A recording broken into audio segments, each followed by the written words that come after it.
proses yang kita jalan itu nggak segampang yang kita pikir, tidak segampang yang kita ucapkan.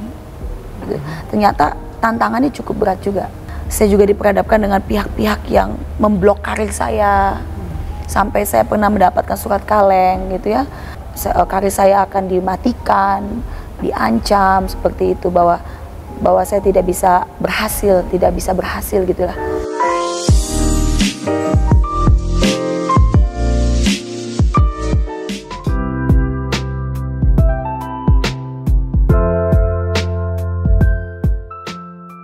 Setiap talenta datangnya dari Tuhan, tapi manusia diberikan kekuasaan untuk menemukan, menggali, atau bahkan mengubur dan melupakannya. Hari ini saya sangat bersyukur berjumpa dengan salah satu talenta Indonesia yang kita semua sudah kenal melalui suara merdunya dan juga gaya bernyanyi yang berbeda. Kita sambut Ito Joy Tommy. Terima kasih Ito Jaja sudah you, mengundang saya di luar biasa tempat Ito ini. Titik balik. Titik balik, betul sekali. Dan sesuai dengan judul podcast kita akan menguak titik-titik balik kehidupan untuk menjadi penguatan ke banyak orang. Amin. Ini luar biasa nih ya. Titik balik itu tuh judul yang dalam, terus ini bermakna gitu ya. Betul. Luar titik biasa balik. Nih. Yang jadi berkat ya Tok. Amin. Iya. Nah itu saya ingin bertanya yang agak basic dulu. Setiap orang kan menemukan passionnya itu berbagai cara. Betul. Kalau saya lihat, mungkin masyarakat taunya itu adalah jebolan Indonesian Idol. Iya. Dan itu of course ya. Iya. Tapi saya lihat justru itu jauh sebelum Indonesian Idol sudah berada di dunia kesenian. Betul. Boleh cerita itu siapa yang mengantar dan membantu itu sampai ke dunia seni ini itu? Iya, terima kasih Ito Jaja buat pertanyaannya luar biasa. Jadi saya boleh cerita, saya itu mulai ada memiliki talenta suara dari umur 5 tahun. Dari taman kanak-kanak, waktu TK tuh guru-gurunya sudah bilang ke mama dan papa, Pak, Bu, anaknya punya bakat menyanyi gitu ya. Jadi dikembangkan. Nah dari umur 5 tahun itulah saya merintis pelan-pelan untuk belajar vokal, berlatih, sampai usia saat ini pun masih tetap berlatih gitu ya. Jadi memang orang-orang yang luar biasa yang membantu saya bisa seperti ini, pertama orang tua, terus adik-adik ya. Kebetulan kami latar belakang keluarga yang bisa bernyanyi, baik dari keluarga mama maupun dari keluarga papa bisa bernyanyi. Jadi puji Tuhan, kami anak-anak ini kakak beradik dikasih talenta bisa bernyanyi. Nah memang pada saat usia 5 tahun itu beranjak mau dari TK ke SD itulah orang tua menyadari bahwa oh iya ya anak kami bisa bernyanyi, jadi alangkah baiknya kalau disupport. Itulah awal mulanya saya bisa menjadi seorang penyanyi. Nah, bentuk support yang orang tua wujudkan waktu itu apa itu? Iya. Apakah ikut les vokal atau mendatangkan guru vokal atau mengajak berkompetisi? Oh ya, memang dalam keterbatasan keberadaan kami waktu itu karena papa saya kerjanya hanya seorang supir taksi ya gitu. Tapi karena melihat kebaikan Tuhan, talenta yang Tuhan kasih kepada putri mereka gitu ya, yaitu saya, mereka tidak mau menyia-nyiakan momen itu. Sehingga papa dan mama memasukkan saya ke sekolah Bina Vokalia. Dulu yang dimiliki oleh almarhum Pranajaya. Jadi saya belajar bernyanyi selama 2 tahun di sana. Dari kelas 4 SD sampai kelas 6. Tapi di waktu yang bersamaan, orang tua juga mendukung saya untuk berani ikut lomba nyanyi. Jadi bukan hanya belajar vokal, tapi juga mengasah kemampuan dan keberanian. Bisa nggak si Joy ini berlomba gitu ya, nyanyi di depan banyak orang seperti itu. Jadi dari mulai SD, papa dan mama tuh sudah sering mengantar saya ikut lomba nyanyi. Nah selain itu saya juga belajar dengan beberapa guru. Jadi memang karena prestasi yang saya raih, saya menang juara sehingga saya mendapatkan seperti kayak beasiswa ya di suatu kursus vokal. Waktu itu ada kursus vokal asuhan daripada Tante Rita Nasution, namanya Be a Star. Karena waktu itu saya mengikuti perlombaan bernyanyi Cipta Pesona Bintang SCTI tahun 94. Saya usia termuda, Tapi puji Tuhan saya juara sehingga saya mendapatkan kesempatan untuk belajar vokal dan entertainer di situ. Kebetulan karena saya hobi menari gitu ya. Jadi ada penata gaya ya dari Filipina. Jadi saya diajari nari gaya Michael Jackson, gaya Janet Jackson. Tapi memang waktu sekolah dasar sudah mendapatkan pendidikan tari ya. Saya dulu waktu SD, dari mulai TK bahkan ikut marching band. Dari mulai cheerleadernya yang anak-anak, terus SD ikut drum band, terus saya bermain musik, terus udah begitu menari. Jadi memang bakat seni itu sudah ada dari sejak usia kecil. Dan terus diasah, betul, ditingkatkan, dan yang menarik lagi diajak berkompetisi. Betul. Dan karena dalam kompetisi itulah kita dilatih. Anak ini berani apa enggak? Dan kita juga belajar. Kalau misalkan kita nggak menang saat itu, papa dan mama saya bilang begini, oke nggak apa-apa menang karena baru ikut. Tapi besok-besok jangan nggak menang lagi. Jadi harus belajar, jadi ada improvement, jadi ada apa ya, kita juga melihat iya apa ya kekurangan kita ya, kenapa bisa kalah ya, yang lain-lain biasa, maksudnya apa kelebihannya. Nah itu saya menggali itu dari usia muda. Memang itu anugerah yang Tuhan berikan bahwa iya memang hidup itu seperti itu ya, apapun pekerjaan kita, apapun yang Tuhan kasih untuk talenta yang kita tekuni, ya memang kita harus berjuang. Nah ternyata memang jalan hidupku ini dari kecil sudah diperhadapkan dengan situasi ikut kompetisi bernyanyi. Jadi dulu tuh ada istilah macan festival gitu ya, macan festival. Jadi kalau udah ada perlombaan nyanyi, pasti udah ketemu dengan beberapa teman-teman yang sering ikut lomba, mereka selalu bilang, ya dia lagi seperti itu. Dan itu tadi ya, berkompetisi itu menarik tadi, kita akhirnya menemukan ruang untuk improvement. Betul. Dari kompetisi ke kompetisi ada kesadaran baru, dan pada akhirnya kompetisi itu ternyata bukan mengalahkan orang lain itu. Enggak, bukan. Tapi memang namanya kompetisi, kita berkompetisi satu dengan yang lain. Ya. Mau nggak mau ya kita bersaing dengan orang lain, sehingga harus ada yang lebih unggul. Jadi ada juri, ada komentator mungkin yang menilai siapa yang lebih baik gitu ya. Tapi sebetulnya kompetisi itu nggak bisa dipertandingkan. Oke. Karena sebetulnya kita saling mengisi. Karena tiap orang talentanya beda-beda. Kita misalkan saya dengan Ito Jaja bisa bernyanyi, tapi kan tipe karakter suara kita berbeda. Dan mungkin kemampuan Ito nyanyinya seperti ini, saya seperti ini. Jadi kita nggak bisa banding-bandingkan, dia lebih bagus, saya tidak bagus. Tapi dalam keperbedaan karakter ini kita bisa saling mengisi, bahkan saling melengkapi sebetulnya. Dan akhirnya menemukan nilai tambah. Betul. Kalau saya dari mulai kecil sampai saat ini, walaupun dalam situasi kompetisi ya Tok, saya cuma minta sama Tuhan itu berikan saya kemampuan untuk fokus. Apa yang Tuhan berikan kepada saya tidak diberikan kepada orang lain. Kan beda-beda. Anugerah yang Tuhan kasih itu suara Joy dengan suara Ito Jaja atau dengan suara yang lain berbeda. Tapi apa yang saya miliki tidak dimiliki orang lain. Itu yang harus saya gali, yang harus saya latih, yang harus saya tingkatkan. Jadi kelebihan saya itu yang harus saya improve supaya menjadi sesuatu yang berbeda dengan orang lain, sehingga ada nilai plus, ada nilai tambah. Oh dia bisa buat begini. Nah itu sebetulnya. Jadi kita tidak bisa memperbanding-bandingkan. Memang dalam kompetisi ya mau nggak mau jadinya ada ya perbandingan-perbandingan begitu ya. Tapi pada intinya memang anugerah kepada tiap-tiap orang itu berbeda sih. Harus dari hati yang paling tulus gitu. Jadi nyanyi itu nggak bisa dibuat-buat. Jadi memang itu datang dari dalam. Bernyanyi bukan untuk tunjukkan skill, tapi untuk membuat lagu itu lebih indah. Berarti bukan kepentingan kita, kepentingan orang lain. Betul. Bagaimana kita bernyanyi apapun lagunya, biar jadi berkat, menghibur orang, membuat orang senang. Mungkin di saat orang itu lagi punya masalah, di saat dia mendengar lagu yang kita nyanyikan, hatinya tenang. Jadi kita bukan nyanyi nunjukin ini lo gue hebat, tidak. Tapi bukan, kalau saya pribadi setelah saya merenungi kembali bahwa hidup ini sudah diatur oleh Tuhan gitu ya, bahwa talenta suara yang saya miliki itu harus saya kembalikan untuk menyenangkan Tuhan. Jadi caranya bagaimana? Ya bernyanyi buat orang, menyenangkan orang. Bukan hanya menyenangkan diri pribadi, bukan hanya menyenangkan keluarga, tapi menyenangkan banyak orang.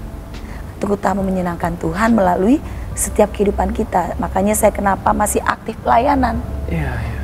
Karena Tuhan sudah kasih suara ini, anugerah. Kalau sampai di usia saya sekarang di tahun 42 tahun, masih memiliki suara yang puji Tuhan baik, kualitas baik gitu ya, itu karena anugerah. Bukan karena kehebatan saya berlatih, enggak. Kadang saya on and off kok kalau latihan. Iya, betul. Ya kalau memang sampai sekarang saya masih tetap latihan. Jadi tapi tidak setiap hari. Tapi di saat saya ada undangan nyanyi gitu ya, tapi kenapa orang terhibur, orang happy, terus orang bilang, aduh saya merinding dengar suaranya. Itu makan apa sih kok bisa begitu suara? Saya cuma merenungi Tuhan, kok hebat banget ya bisa kasih suara seperti ini. Jadi pujian itu bukan untuk saya, tapi saya kembalikan untuk Tuhan yang kasih suara ini. Jadi itu tadi, nyanyi bukan untuk menunjukkan skill. Memang iya, dulu saya belajar vokal gunanya untuk mendapatkan ilmu. Bagaimana cara bernyanyi yang baik dan benar. Ya. Teknik bernafas di saat bernyanyi bagaimana, terus bagaimana teknik bernyanyi pada saat menyanyikan lagu dengan nada tinggi gitu ya, atau pengucapan, terus bagaimana kita mengenal not supaya tidak false gitu ya. Itu perlu belajar memang. Tapi ada orang yang bisa bernyanyi tanpa belajar mendapatkan didikan dari seorang guru, ada yang belajar sendiri. Iya. Tapi kembali lagi bahwa di sini apapun skill kita bernyanyi, jangan buat nunjukin kehebatan kita, tapi nyanyikan lagu itu dengan indah untuk memberkati banyak orang. Iya, iya, iya. Dan berkat itu akan juga memberkati kita. Betul. Karena gini, di saat kita bernyanyi dengan hati yang tulus, tanpa kita melihat, oke, kalau mungkin kita sudah profesi sebagai seorang penyanyi atau kita punya manajemen, pada saat kita diundang acara apa nih, misalkan wedding atau acara pelayanan kah, atau acara launching, charity atau launching apapun, kita nggak bisa pukul rata semuanya. Saya dengan manajemen punya pertimbangan khusus. Kalau acara charity beda, apalagi kalau ada undangan nyanyi di gereja juga berbeda. Atau kalau ada penggalangan dana lah di gereja juga berbeda. Wedding berbeda, gathering atau acara-acara yang besar berbeda. Jadi fleksibel. Kita tidak bisa memaksakan, oh ya, di saat orang undang Joy Tobi harus bayar sekian puluh juta misalkan. Enggak, tapi saya bertanya, memang dananya ada berapa gitu ya. Apalagi kalau saudara yang ngundang. Dan berkat lain akan datang dari tempat betul. Lain. Oh, itu saya mengalami pada saat mungkin terkadang ada suatu acara yang berkatnya mungkin nggak banyak ya. Mungkin saya harus mengeluarkan duit untuk bayar soundman, karena kan saya punya soundman yang selalu mengurusi mic saya kalau nyanyi. Tapi memang Tuhan menguji hati kita ya. Kita bersyukur nggak sih dapat berkat kecil, sedang, besar? Sebetulnya tuh nilainya sama sebetulnya. Tapi sikap hati kita bersyukur nggak? Ternyata pada saat kita bersyukur, Tuhan kasih lagi berkat yang besar, yang nggak terkira-kira gitu loh. Memang Tuhan ini luar biasa gitu ya. Jadi saya belajar mensyukuri kebaikan Tuhan setiap hari. Hari ini cuma dapat 1 juta, bersyukur. Besok dapat 50 juta, bersyukur. Nah, di saat kita mendapatkan berkat itu, Tuhan mau lihat bagaimana kita bisa jadi berkat. Buat keluarga kah? Buat teman? Buat orang-orang di sekeliling kita. Pelit gak kita? Ya, betul. Gitu kan. Jadi setelah kita diberkati Tuhan, apakah kita murah hati? Atau semakin pelit kah? Gitu.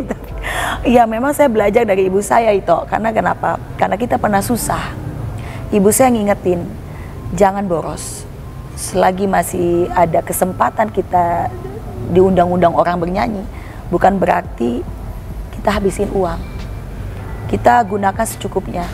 Karena kita pernah susah, pada saat susah tidak ada keluarga yang membantu. Tapi pada saat kita berhasil, semua ngaku keluarga. Saudara, betul. Iya. Tapi ibu saya karena dia orangnya hemat gitu ya. Setiap berkat nyanyi yang kami dapat, saya juga berbagi ke ibu, ke mama gitu ya. Sehingga dia bisa kembangkan berkat itu dan kita bisa memiliki beberapa properti gitu ya.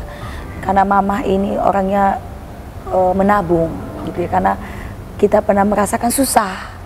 Jadi pada saat sekarang ini kita diberkati, bukan berarti kita harus boros. Tapi bagaimana kita mendapatkan tanggung jawab untuk mengatur keuangan itu dengan baik. Betul. Supaya di kemudian hari kita aman. Semua Tuhan sih yang atur ya toh. Tapi kembali lagi kita dikasih hikmat.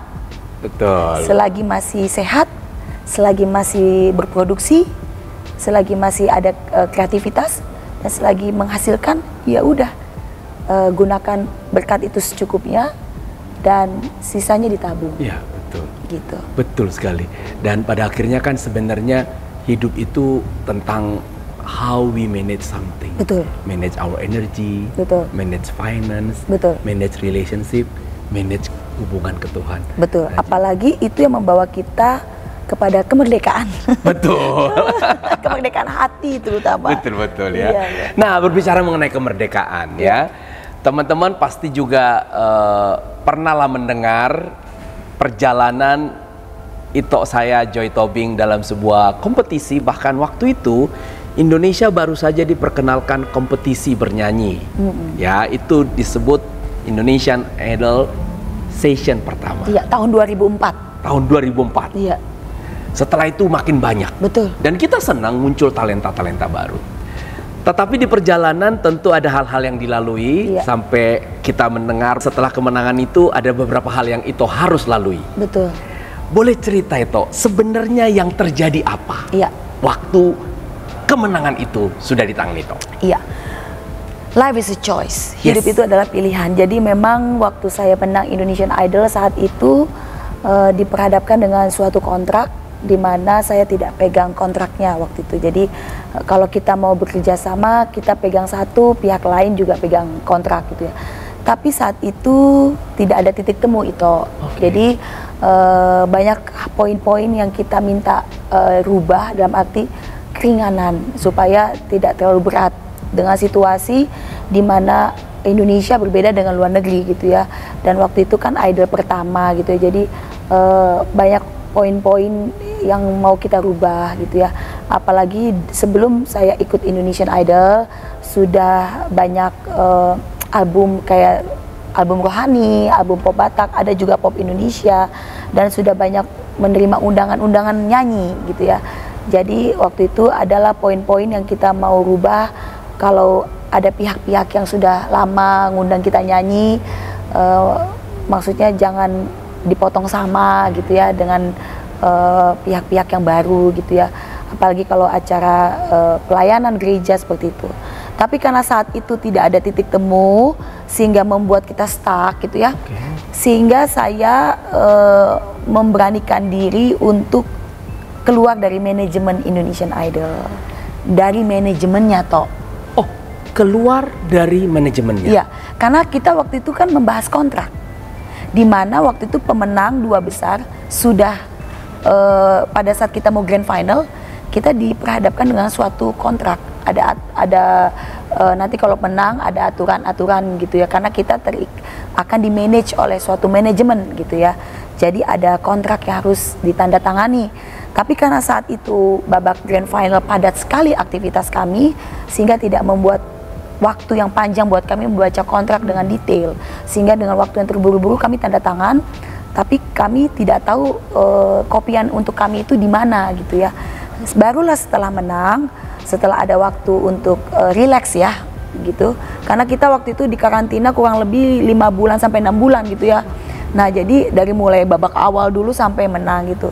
Jadi pada saat kami saya menanyakan kopi kontrak yang harusnya saya pegang, nggak ketemu. Nah, memang waktu itu ada draft. Sebelum dikasih kontrak yang benar kan ada draft dulu tuh. Nah, draft itulah akhirnya yang menjadi acuan untuk saya baca. Ternyata ada poin-poin yang memberatkan. Waktu itu kalau nggak salah panjang kontrak itu 15 tahun. Jadi memang per 5 tahun gitu. Tapi kalau kita membahas suatu kontrak kan harus detail ya toh. Beda dengan kita membahas segala sesuatu by lisan. Tapi kalau kontrak kan semua harus detail, dan karena itu tanda tangan hitam di atas putih gitu ya. Itu karena berkaitan dengan hukum gitu. Nah, jadi waktu itu kami meminta untuk 5 tahun dan poin-poin lainnya, poin-poin lainnya juga diperbarui supaya tidak memberatkan pihak manajemen tidak setuju. Lalu itu yang membuat saya dan keluarga mengambil keputusan keluar dari manajemen Indonesian Idol, bukan keluar dari pemenangnya. Cuma karena saat itu harus ada ikon yang menjadi spokesperson atau dutanya dari Idol 1 untuk menuju 2 dan 3. Iya, karena kan abis Idol 1 ada lagi Idol 2, 3 dan seterusnya gitu ya. Jadi temanku Delon lah yang masih tetap stay di manajemen, sehingga Delon lah yang masih tetap terus dimunculkan karena dia masih kerjasama dengan manajemen juga, sehingga orang melihat bahwa Delon lah pemenangnya. Bahkan sempat juga diumumkan Delon pemenang Indonesian Idol. Iya, memang dia pemenang ya, dia runner up gitu ya. Saya tidak mengatakan saya juara 1, juara 2 atau juara berapa. Saya menang dan orang melihat saya bisa menjadi berkat, saya sudah bersyukur. Nah, pada saat saya menang waktu itu ada tantangannya itu, kontrak yang memberatkan sehingga waktu itu kita tidak memiliki kesepakatan. Jadi pada saat kita sudah mencapai suatu keberhasilan, bukan berarti berhenti di situ. Ada lagi prosesnya toh. Proses yang kita jalan itu nggak segampang yang kita pikir, tidak segampang yang kita ucapkan. Gitu. Ternyata tantangannya cukup berat juga. Setelah kemenangan itu? Iya, ya itu tadi tidak menemukan titik temu dengan pihak manajemen Indonesian Idol saat itu.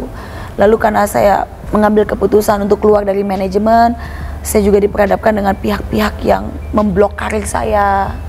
Sampai saya pernah mendapatkan surat kaleng gitu ya, bahwa karir saya akan dimatikan, diancam seperti itu, bahwa saya tidak bisa berhasil gitulah.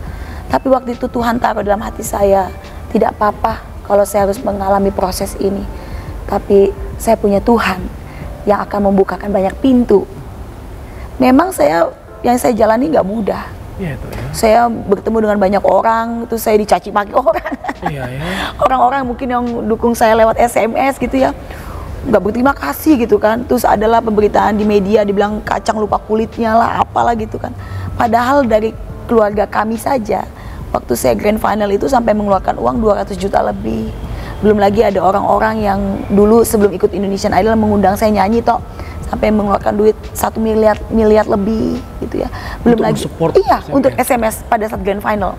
Belum lagi ada fans fanatik yang memang pingin saya berhasil, sampai ngirim pulsa 1 mobil box. Oh ya. Sampai memberikan saya TV elektronik segala macam gitu, saking fansnya keluarga ini gitu. Pada saat menjelang final kirim pulsa 1 mobil box, bagaimana kita sanggup menghabiskan itu? Jadi dibagi-bagilah ke pihak tobing-tobing. Karena dulu kan masih digesek betul, itu ya. Betul, apalagi adik saya cerita ya toh, tangan kanan dan kiri handphone, kaki jempol kaki ngirim 770. Redial kan dulu kan pakai telepon rumah dong, tinggal redial itu kaki. Bayangkan toh, pada saat saya pulang dari karantina setelah saya menang, saya melihat itu tuh voucher perdana tuh berbox-box. Ya ampun, segini banyak ya. Sampai dulu tuh ya mencetak kaos, mencetak poster kecil-kecil, kasih ke orang-orang, dukung Joy Tobing, udah kayak kampanye. Itu luar biasa masa itu ya. Jadi memang teman-teman kuliah itu luar biasa tuh. Setiap nonton saya tuh suaranya habis toh, karena Joy. Selama berbulan-bulan suaranya habis mereka karena nggak bisa pulih karena teriak-teriak dulu. Karena itu yang pertama di Indonesia. Betul. Jadi ya itulah toh, waktu saya menang itu saya diperhadapkan dengan situasi itu, tapi saya cuma dikasih hikmat oleh Tuhan, jangan takut, tetap bersyukur, jalani saja, aku akan menolongmu. Dan benar, di saat kita mengandalkan Tuhan ya toh ya, kita nggak melihat berkat besar kecil sedang gitu ya, Tuhan bisa pakai kita kok di acara apapun. Bahkan Tuhan kirim saya ke luar negeri untuk bernyanyi di depan banyak orang gitu ya, terus bahkan pelayanan bisa kemana-mana, bahkan negara Davos waktu betul itu. Ke Swiss Davos, ke Amerika, ke Inggris. Saya mendapatkan kesempatan untuk rekaman first international album di sana, terus diundang konser di sana gitu ya. Terus juga bahkan acara-acara kenegaraan juga saya juga masih diundang-undang nyanyi. Jadi memang berkat itu sudah Tuhan yang siapkan dan Tuhan atur. Jadi seperti itu toh. Saya bukan keluar dari pemenangnya. Hadiah sudah saya dapatkan. Hadiah mobil, hadiah uang. Saya mendapatkan karena saya juara 1. Pemilihannya melalui SMS. Bukan karena juri. Nah, jadi pemenang itu tidak bisa dibatalkan. Ya, tapi situasinya saat itu seperti itu. Saya tidak bisa membela diri ya toh, karena memang media penyelenggara itu punya power gitu ya, dan mereka menguasai media gitu. Saya cuma berdoa dan puji Tuhan hubungan kami tetap baik. Pada saat grand final Liodra waktu itu ya, saya diundang lagi ke RCTI. Yang ke-10 itu kan? Iya. Jadi setelah Indonesian Idol ke-10, Tito Joy diundang kembali, ikut bernyanyi bersama. Nggak bernyanyi. Mereka tetap mengannounce bahwa saya dan Delon sebagai pemenang Indonesian Idol. So nice. Bahkan Delon memang mengakui, menyampaikan aku pemenang Indonesian Idol. Pada saat saya ikut kompetisi di Indosiar 3 tahun lalu, Golden Memories Asia, tiba-tiba tamu misteriusnya Delon gitu ya. Ya memang Delon juga mengakui dari ucapannya bahwa she's the winner gitu ya. Maksudnya saya adalah pemenang. Jadi ya saya bersyukur sama Tuhan. Memang perjalanan panjang, proses yang tidak ringan itu ya. Tapi pada akhirnya Tuhan bukakan pintu kembali. Hingga hari ini.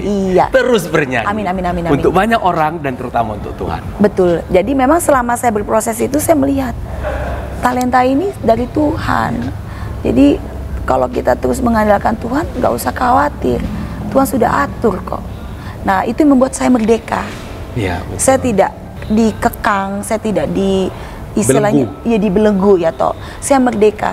Bagaimana supaya saya merdeka? Saya harus berdamai dengan hati. Saya harus berdamai dengan pikiran saya. Dan saya harus berdamai dengan situasi. Saya harus berdamai dengan masalah. Saya tidak mau menjadikan masalah itu sebagai beban. Jadi jalani, berdamai dengan masalah, dan saya bersyukur melihat positifnya, melihat kebaikan yang Tuhan kerjakan. Dan luar biasa. Sampai saat ini adik-adik yang adik-adik junior yang memenangkan Indonesian Idol masih peduli, care sama kakak-kakak seniornya gitu loh. Bahkan semua mereka panggil Kak Jo. Iya, semua panggil Kak Jo. Sampai Delon pun panggil Kak Jo. Padahal usia lebih tua Delon daripada saya gitu ya. Kenapa sih kamu panggil aku kakak? Kan kamu lebih tua. Karena yang lain panggil kakak, ya gue ikutan panggil kakak. Bahkan itu sejak karantina. Betul. Udah dipanggil Kak Joy. Karena yaitu mereka sering sharing, sering curhat. Akhirnya aku membantu permasalahan mereka, ya udah dipanggil kakak lah itu. Dunia seni adalah dunia yang penuh warna. Kita akan tanya bagaimana opini Ito saya. Ito tidak terhindari di dunia sekarang untuk dikenal cepat, untuk segera naik. Kadang-kadang ada banyak pilihan termasuk gimmick dan lain-lain lah. Betul. Tapi sangat disayangkan kadang-kadang seiring dengan waktu muncul gimmick lain, muncul viral lain, hilanglah mereka semua. Karena memang berangkat tanpa diiringi kualitas. Betul. Bagaimana pendapat Ito? Ya, menurut pendapat saya gini toh, memang gimmick itu zaman sekarang sangat membantu eksistensi keberadaan seorang artis. Ya, apalagi kalau gimmicknya heboh gitu ya, jadi viral. Strategis. Gitu ya. Oh iya tuh, jadi viral. Tapi kalau saya, ini kembali kepada opini masing-masing ya. Kalau gimmicknya memang pure, tidak dibuat-buat, asal memang atas persetujuan keluarga. Misalkan ada sesuatu kehidupan pribadi kita yang mau kita sharingkan, di mana tujuannya untuk menjadi motivasi, memberi motivasi buat orang, gak apa-apa. Tapi kalau gimmick yang dibuat-buat, itu pertanggungjawabannya berat. Direkayasa. Direkayasa itu gak baik. Karena nanti orang melihat, wah bener jadi begini ya rupanya kehidupan si artis ini begini. Padahal hanya rekayasa. Itu pertanggungjawabannya berat. Nah, saya nggak mau kayak begitu. Karena hidup ini saya pertanggungjawaban kepada Tuhan. Jadi walaupun kita kerja nggak ada kontrak pun, apalagi kalau acara gereja, acara charity, apapun lah acaranya nggak ada kontrak, by trust misalkan, itu langsung pertanggungjawabannya ke Tuhan. Kalau misalkan kita tidak jujur, kita kan Tuhan melihat, oh nggak jujur kamu ya. Jadi bukan karena kontrak yang menjadi buat kita takut, enggak. Tapi karena keseharian kita itu, hidup dan mati kita itu di tangan Tuhan. Nah, jadi kalau gimmick yang direkayasa tidak benar adanya, itu pertanggungjawabannya berat. Saya nggak mau kayak begitu. Tapi kalau misalkan ada gimmick kehidupan masa lalu yang mau diangkat, misalkan pernah sakit hati, contoh, tiba-tiba saya menyanyikan lagu itu begitu dalam, terus MC-nya nanya, kenapa sih kayaknya penuh arti nyanyi lagu itu? Emang pernah punya pengalaman ya? Nah, kalau saya pernah punya pengalaman yang sesuai dengan syair lagu itu, dan kalau memang saya mau sharing kan nggak apa-apa. Asal tidak ada pertentangan, hati kita damai. Jangan sampai setelah kita menceritakan gimmick itu, karena direkayasa, jadi ada pertentangan. Tidak ada kedamaian dan adanya bohong. Itu tidak baik. Oh, saya ngerti sekarang. Itu pernah menyanyikan sebuah lagu yang dalam sekali sampai menangis ya. Lagu Tanpa Titik Puspa. Iya, itu. Ke gurun engkau ikut. Iya, aduh ketawaku. Demikian. Itu contoh itu ya. Iya. Jadi saya benar-benar larut dengan lagu itu. Iya. Ya saya lepaskan. Dan waktu saya menyanyikan lagu itu saya aja merinding toh. Oh, iya. Saya yang nyanyi merinding. Waktu latihan sama kompetisi beda. Sampai orang TV-nya bilang gini, kok latihan sama tandingnya kok beda? Itu suara kayak gitu, bagaimana ceritanya gitu kan? Aku juga nggak tahu, saya bilang gitu ya toh. Jadi yang nyanyi aja merinding gitu. Jadi karena saya mengalami dan saya menyanyikan lagu itu dari hati. Bagaimana saya pernah punya pengalaman pahit. Gitu ya. Jadi saya nggak main-main soal gimmick itu, bukan karena sesuatu yang direkayasa. Itu betul adanya. Jadi pada saat saya nyanyi dipertanyakan sama MC-nya, terus bahkan yang Titi juga emang udah pernah mengalaminya, iya mengalaminya gitu. Jadi bener-bener karena saya mengalaminya, jadi lagu itu pun keluarnya jadi beda gitu. Apalagi endingnya, cinta, itu Tante Titi di situ loh waktu itu. Iya betul. Dia kaget melihat sedalam itu. Sampai orang tuh ya yang kenal saya gitu ya toh, sampai WA saya katanya sampai nangis loh.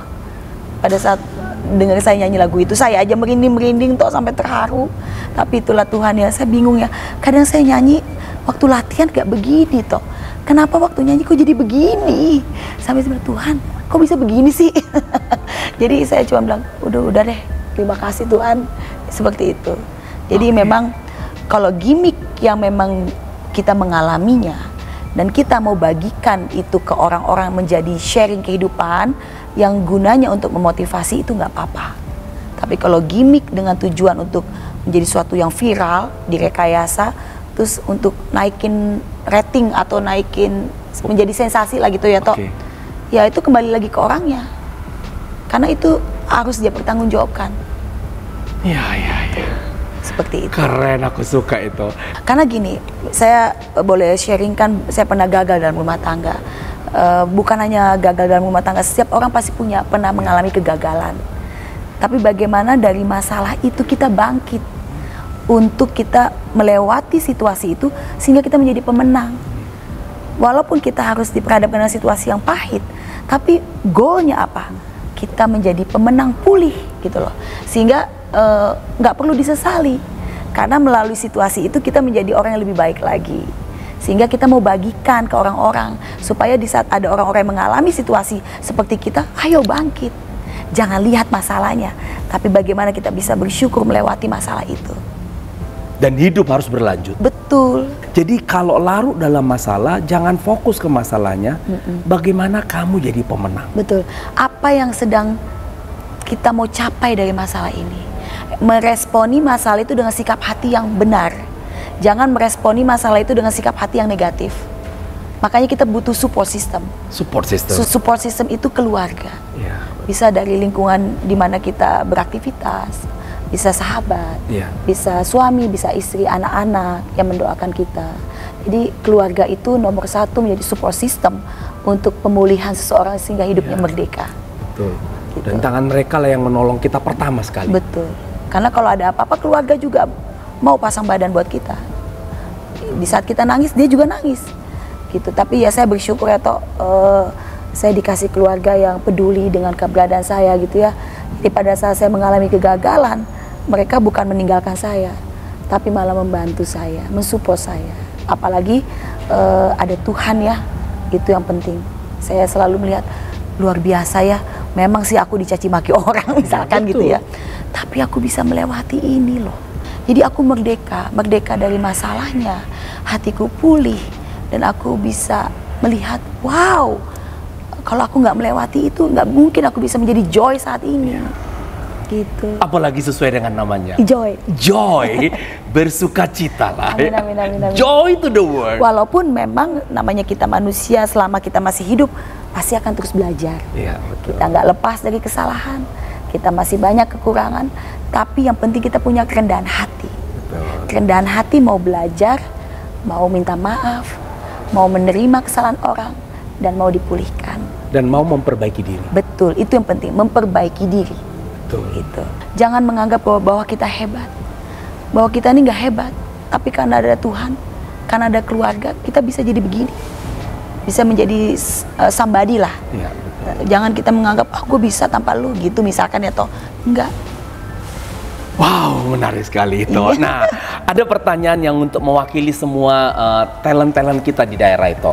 Iya. Melihat geografis Indonesia ini toh, saudara kita di Sumatera, Iya. saudara kita di Papua, justru saya lihat banyak talenta-talenta luar biasa Betul. itu di daerah. Betul. Yang memang secara alami, secara natural, mereka sudah memiliki suara. Iya. Cuman jaringan mereka aja belum bentuk. Betul. Boleh itu bagaimana tips buat adik-adik kita di seluruh penjuru Indonesia yang menyadari punya talenta itu, apa yang mereka harus lakukan supaya bisa muncul ke permukaan Iya. itu. Silakan itu. Oke.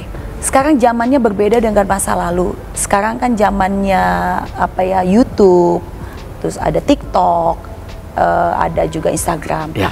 Dan orang-orang yang memiliki talenta di daerah sudah mempunyai kesempatan untuk bisa mereka muncul, tidak harus tinggal di kota besar.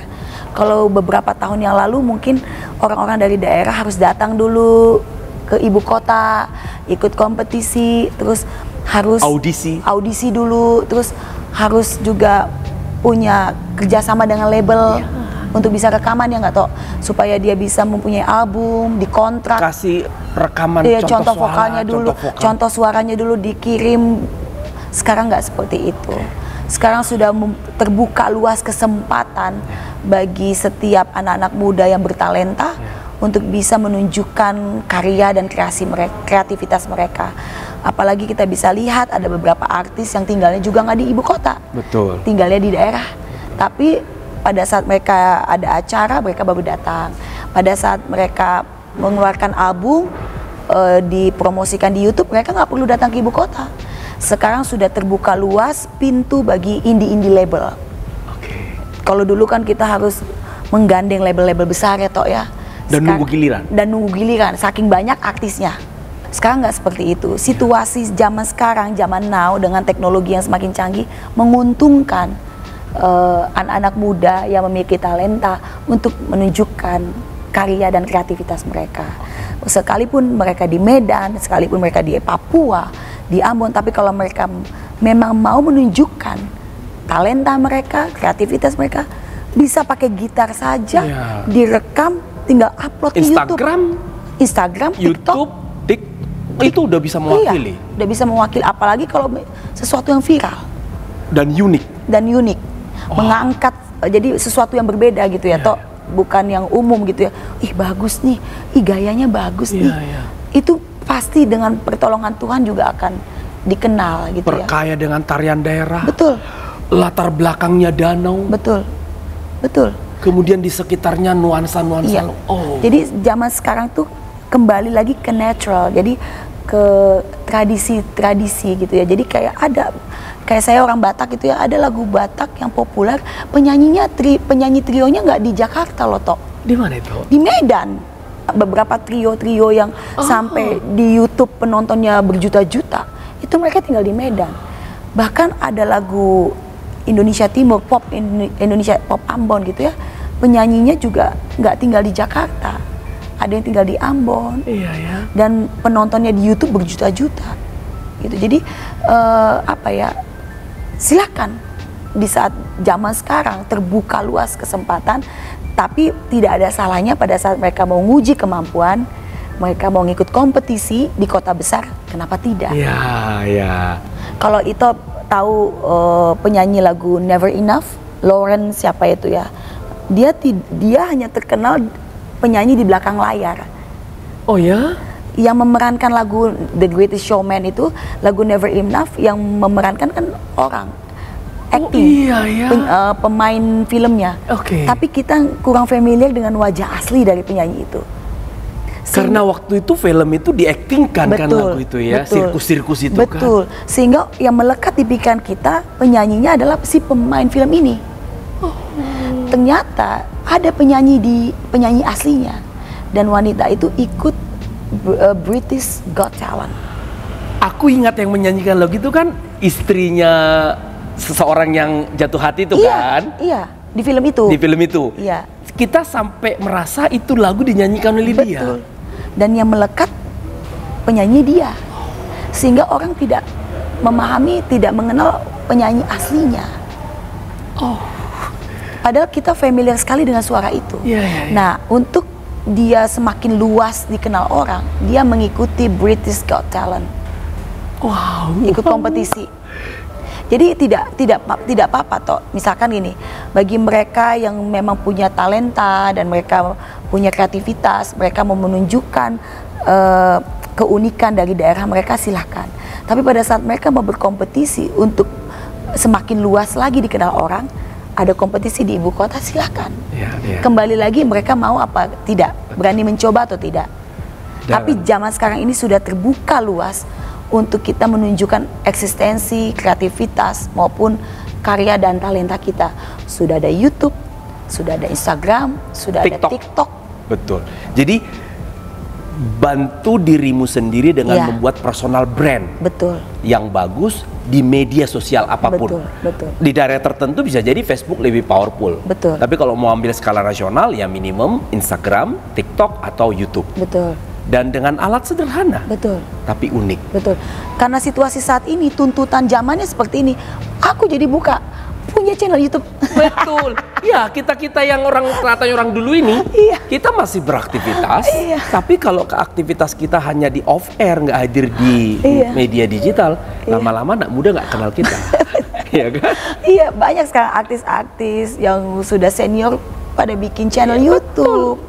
Supaya menunjukkan eksistensi mereka. Dan tidak bertanding dengan yang baru-baru. Enggak. Dengan gaya mereka menampilkan kegiatan mereka. Betul. Bahkan ada seorang penyanyi lama sekali mengisi YouTube-nya dengan menyanyikan ulang lagu-lagunya. Lalu anak-anak kecil, emang dulu dia penyanyi ya? Baru tahu mereka. Oh, dengan cara itu diingatkan, mamamu penyanyi tuh dulu. Itu teman sekolah anaknya nanya gitu. Mama itu penyanyi. Iya, aku ngalamin pada saat saya diundang ke sekolah anak gitu ya. Memang mamamu penyanyi, Joshua? Penyanyi yang mana? Mama dulu nyanyi zaman kapan sih? Apalagi SD. Lucu gitu. Oh, ini nak, mama ikut Indonesian Idol. Memang itu ya perlu, memang apa ya? Dokumentasi itu. Zaman dulu kan kita kan mendokumentasikan hanya pakai handycam, video gitu kan. Kalau sekarang mah handphone udah bisa. Dan tetap ada di situ. Betul. YouTube tetap ada di situ. Betul. Jadi saya pikir, nih YouTube bisa jadi tempat wadah kita mendokumentasikan. Betul. Dan ditonton banyak orang. Betul. Zaman dulu udah jadi barang rongsokan ya toh. Kita rekam-rekam nggak diupload. Iya betul. Aduh, ya. Nah sekarang di YouTube itu selain bisa ditonton orang, bisa di forward, bisa kita review itu orang nonton bagian apa yang paling dia suka. Iya betul. Dan penontonnya dari negara mana juga. Jadi thanks to media sosial. Betul. Ya memang zaman sekarang udah luar biasa. Makanya zaman sekarang tuh ada orang tua yang bilang, udah kamu jadi YouTuber aja, banyak duitnya. Dengan angle masing-masing ya. Iya, aduh lucu deh. Salah satu hal yang saya lihat dari Ito adalah, nggak tahu dalam teknik bernyanyi disebut apa ini. Apa ya, kemampuan Ito itu selalu membuat legato yang indah di belakang. Itu apa namanya itu? Itu kita bisa bilang improvisasi sebetulnya. Improvisasi. Cuma kembali lagi, improvisasi itu memang awal mulanya kita memang harus belajar. Ya tadi yang saya bicarakan di awal, kita harus memahami not, kita harus menguasai pesan lagu itu. Tapi kembali lagi, improvisasi bukan untuk nunjukin skill. Iya. Gue hebat, gue bisa improv dengan suara tinggi, gue bisa nyanyi dengan suara si A, si B, si C. Enggak. Tapi bagaimana lagu itu bisa indah, meaningful, sehingga orang yang mendengar di saat kita bernyanyi tuh, aduh, lagu itu kok enak banget gitu loh. Iya. Menjadi sesuatu yang baru. Bukan mengcopy penyanyi aslinya, tapi kita punya original style kita gitu. Betul. Jadi tidak harus punya suara bagus, tidak harus punya suara tinggi, tapi pada saat seorang penyanyi memahami karakter dia bernyanyi, kekurangan dan kelebihan dia akan bisa menemukan kelebihan yang tidak dimiliki orang. Iya.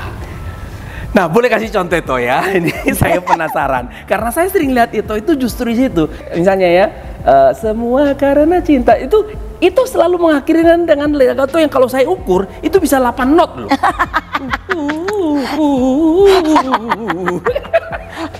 Coba lihat itu ya. Kadang-kadang gini toh, itu bukan sesuatu yang saya latih dulu, enggak. Iya ya, keluarnya di situ ya. Tiba-tiba aja gitu loh. Jadi memang nggak tahu itu, tiba-tiba aja gitu. Misalkan, tak mampu diriku dapat berdiri tegar, terima kasih cinta. Nah itu kan kalau kita kan terima kasih cinta. Iya. Itu bisa, dan kalau dinyanyikan lagi dengan waktu berbeda bisa beda lagi ya.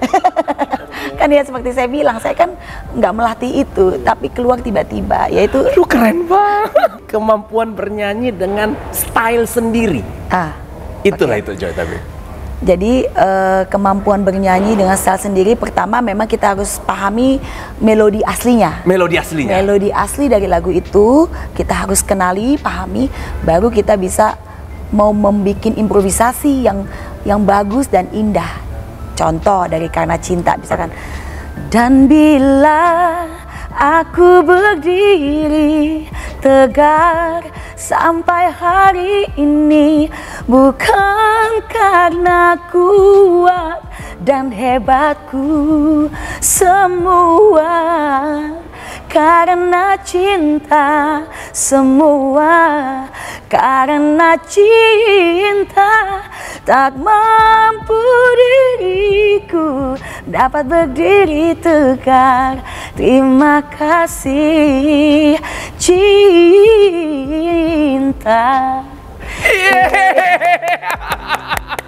Ya, itu versi seperti itu. Nanti bisa kalau nyanyi lagi di hari lain versinya beda lagi. Betul. Kalau suasananya pop beda lagi. Kalau ternyata suasananya agak ngedangdut ya beda lagi. Iya ya. Karena ya itu tadi, kita pahami dulu skill kita. Kita harus mengenali kelebihan dan kekurangan kita bernyanyi. Supaya kita bisa mau lagu apapun yang kita nyanyikan nggak jadi masalah. Mau lagu dangdut, ayo. Jadi bukan berarti gini, aduh aku nggak bisa nyanyi dangdut. Bisa.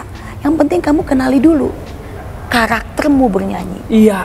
Gitu. Dan jangan sampai terkesan dibuat-buat. Iya. Natural. Kayak tadi kan itu natural aja.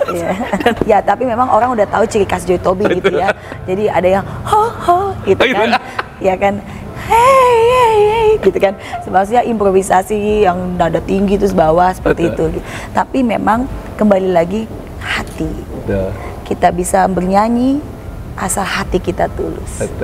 Oh, satu lagi, semua kadang-kadang terbuka. Waktu itu bernyanyi bersama 7 idol, sama waktu itu si Bona dan lain-lain. Oh ya, waktu acara. Ada satu show di awal itu, di awal atau di akhir ya, tanpa nada, tanpa apa, itu apa namanya tuh ya? Itu bernyanyi dengan spontan, misalnya, Lucky, anaknya lucu. Coba itu bikin untuk saya sekarang ya. Itu Jaja. Coba kita perhatikan, Ito ini bisa bernyanyi, nada dibuat spontan, tapi bercerita. Kita cerita kita. Hey, teman-teman, kita bertemu di titik balik dengan Ito Jaja yang luar biasa. Jangan lupa saksikan dan di like dan di share. Jangan lupa di subscribe Jaja tampu bolon. Terima kasih Ito. Kalau ada musiknya lebih seru deh. Iya betul, Iya, itu deh. bisa banget waktu itu. Itu sampai lukis sendiri bingung loh. Iya, itu spontan loh tau. Dari semua orang itu aku dapetin dulu nih anaknya gimana nih, ini Iya, anaknya iya. gimana. Terus nanti pemain musik tinggal main chordnya Iya. aja, main tempo, main nadanya gimana. Terus tinggal aku yang ngembangin. Aduh, begini rupanya berat amat tugasnya. Tapi keren loh, keren. Kata penyanyi, gue jangan dibacain semua kak, yang jangan semua dibacain gitu. Kau tahu kau nggak, Lucky ini kalau nangis-nangis seperti bonek. Ya itulah ya. Kak jangan semua cukup gitu. Iya. Jadi Aduh. apa seru lihatnya Iya, itu ya. betul. Itu kemampuan itu bisa ada kalau satu mengenal nada, yang Iya. kedua mengenal karakter tiap Iya. orang dan membuatnya indah. Kita yang nonton sampai terkekeh-kekeh loh. Iya loh, aku kalau ngeliat video itu lagi kok bisa ya? Kalau diulang lagi nggak ketemu tuh nada. Itu semua spontan apa adanya. Aku suka itu. Terjadi. Pernah bikin lagi dong itu. Iya. Tampil lagi. Iya, memang nih kayaknya Kalau kita boleh itu. reunian nih kumpul-kumpul Iya, lagi. Aku support, aku akan datang bersama penonton. Teman-teman semua, seru sekali ingin lebih panjang bersama Ito saya, tapi waktu juga yang harus memisahkan Iya. kita. Jangan lupa teman-teman share dan juga like dan kasih komentar untuk kami bisa menghadirkan tamu-tamu berikutnya. Sekali lagi kita berikan aplaus buat kakak saya. Sekarang saya panggil kakak karena semua panggil kakak. Ito saya, Ito Joy Tobi. Terima kasih Ito Jaja. Thank you Sudah banyak, Ito, mengundang ya. saya di Titik Balik, buat teman-teman juga dari tim Ito.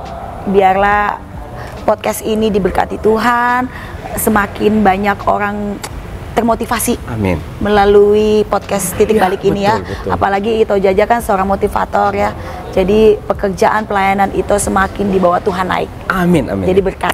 Itu juga Amin, dalam berkesenian, dalam berkeluarga, dan mendampingi laiku dalam kedinasan. Iya. Peran itu nambah sekarang. Amin.